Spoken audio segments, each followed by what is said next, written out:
Lorsque vous créez un événement, un rendez-vous dans Google Agenda, n'hésitez pas à remplir l'ensemble des zones de notification, de description, de lieux. Cela vous permettra d'être très complet et d'avoir l'ensemble des éléments importants enregistrés avec l'événement ou le rendez-vous.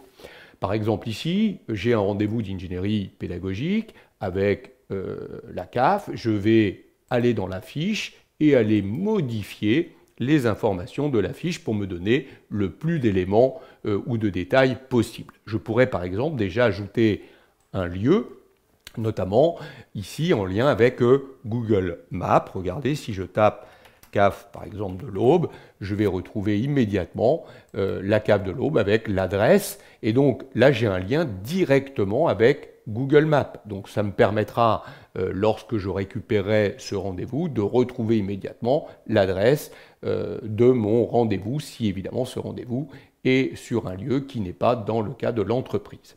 Je pourrais en profiter pour mettre une notification.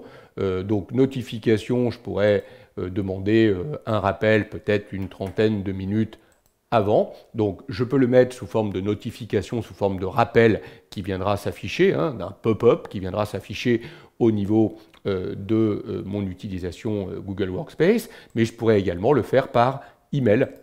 Donc ça veut dire que 30 minutes avant, je recevrai un email pour m'avertir, me rappeler ce rendez-vous. Donc une notification, soit par une fenêtre de rappel, soit par email, un certain temps avant ce rendez-vous. Et je pourrais profiter évidemment également de la zone de description ici pour ajouter un petit détail du rendez-vous et pourquoi pas une pièce jointe. Là, je vais aller récupérer à l'intérieur de mon Drive, regardez, un document d'ingénierie pédagogique, un document Google Doc que je vais pouvoir placer ici. Comme ça, vous voyez, j'ai tous les éléments nécessaires pour pouvoir correctement effectuer ce rendez-vous. N'hésitez pas, je le répète, à bien gérer votre occupation. Vous êtes occupé, vous n'êtes pas disponible lorsque il sera ce jour-là et cette date-là, puisque vous êtes même absent de l'entreprise avec une autre entreprise. Et n'hésitez pas également à gérer la visibilité. Donc la visibilité, elle est définie comme visibilité par défaut. Je vous rappelle que si vous voulez faire quelque chose de très privé, vous devrez noter comme privé. Si c'est un rendez-vous, je ne sais pas, médical, vous voulez le faire figurer pour qu'on ne puisse pas organiser une réunion à cette date-là, marquez-le comme privé. Comme ça, personne ne saura que vous êtes en rendez-vous médical. On saura juste que vous êtes occupé. Public, tout le monde voit ce que vous faites. Donc attention.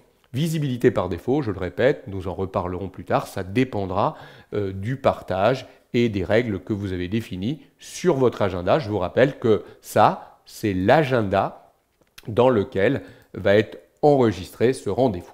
Voilà, on clique sur enregistrer, c'est fait. Donc vous voyez, quand on crée un rendez-vous, on n'hésite pas de mettre un certain nombre d'éléments un peu plus détaillés. On peut se mettre un rappel, on peut définir un lieu, on peut mettre une pièce jointe, définir une description, autrement dit, essayer de se mettre le plus d'éléments possible qui nous permettront une plus grande efficacité lors de ce rendez-vous.